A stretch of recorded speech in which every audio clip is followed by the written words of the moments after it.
আপনি নামাজি, আপনি মুসল্লি, আপনি হাজী সাহেব, তাহাজ্জুদ পড়তে পড়তে কপালে দাগ ফেলে দিছেন। আপনার প্রতিবেশী হিন্দু, ভাবছেন আমার তো পাওয়ার আছে, ওর জমিটা দখল করি। বিশ্বনবী বলেন কিয়ামতের দিন ওই হিন্দুর পক্ষে তোর বিরুদ্ধে আমি বাদী হয়ে দাঁড়াবো। পৃথিবীর কোন ধর্মে এরকম স্টেটমেন্ট পাবেন? পাবেন? আপনি ভাবছেন আপনি নামাজ পড়লে হাজী সাহেব কপালে দাগ ফেলাই দিলে আপনি সেলসেলায় জান্নাতে চলে যাবেন না? খবরদার। বিশ্বনবী বলেন কোন সংখ্যালঘুর উপর যদি কেউ আক্রমণ করে, তার প্রাপ্য তাকে না দিয়ে যদি তাকে ঠকায়, তার উপর জুলুম করে, তার সম্পদ যদি কেড়ে নেয়, আমি নবী, তুমি মুসলিম হইতে পারো, মুসল্লি হইতে পারো, তার পক্ষে তোমার বিপক্ষে আল্লাহর দরবারে বাদী হয়ে দাঁড়াবো।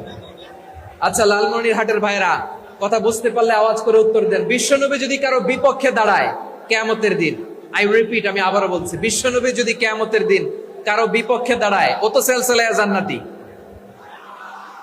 তাই না?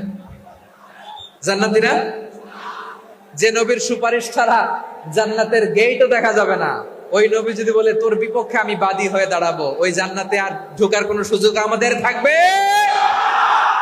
এখানেই শেষ না আমার প্রিয় লালমনিরহাটের ভাইয়েরা, এখানেই শেষ নয়। বিশ্বনবী বলেন মান কাতালা মুআহাদান, বুখারীর বর্ণনা, মান কাতালা মুআহাদান লাম ইয়ারাহ রাইহাতাল জান্নাহ। কেউ যদি, কোন মুসলিম যদি অন্যায় ভাবে কোন সংখ্যালঘুকে হত্যা করে, কোন হিন্দুকে হত্যা করে, কোন বৌদ্ধরে হত্যা করে, অন্যায় ভাবে কোন মুসলিম যদি কোন সংখ্যালঘুরে হত্যা করে, জান্নাতে যাওয়া তো দূরের কথা, ওই মুসলিম জান্নাতের ঘ্রাণও পাবে না। সেই বুখারীর বর্ণনা, মান খাতালা মুআহাদান লাম ইয়ারাহ রাইহাতাল জান্নাহ ওয়া ইন্না রিহাহা লা ইউজাদু মিন মাসিরাতি 40 আমা। যে জান্নাতের ঘ্রাণ 40 বছর দূরের রাস্তা থেকেই পাওয়া যায়। সুবহানাল্লাহ।